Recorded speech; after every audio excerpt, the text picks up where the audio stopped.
அடிப்படையில 144 தொகுதிகள்ல தாவேகா முன்னிலை வகிக்குது. பெரும்பான்மைக்கு தேவையான 118 அப்படின்ற அந்த நம்பர்ஸை தாண்டி தாவேகா லீடிங்ல இருக்கு. சோ உறுதியா தாவேகா வெற்றி பெற்ற ஆட்சிக்கு வரும் அப்படின்றது இந்த சாம்பிள்ஸ் மூலமா நம்மளுக்கு தெரிய வருது. பெரும்பான்மைக்கு தேவையான அந்த 118 அப்படின்ற அந்த மேஜிக் நம்பரை கிராஸ் பண்ணி தாவேகா மிகப்பெரிய லீடிங்ல இருக்கு. அதர்ஸ்ல எந்த கட்சியும் முன்னிலை பெறல. பாமக மட்டும் பெண்ணகரம் தொகுதியில முன்னிலையில இருக்கு. அது குறைந்த வாக்கு சதவீதம் தான், 26% தான் அந்த தொகுதியில முன்னிலைக்கான அந்த நிலவரம். ஏன்னா கட்சிகளினுடைய அந்த சீட் ஷேரை நம்ம பார்க்கும்போது திமுக கூட்டணி கடந்த முறையை விட இந்த முறை 106 தொகுதிகளில் தோல்வியை தழுவாங்க அப்படின்றது எதிர்பார்க்கப்படுது.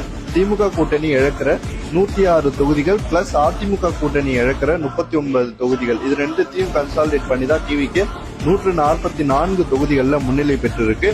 சோ 2026 ஆட்சி மாற்றம் என்பது உறுதியானதா தான் நான் கருதுறேன்.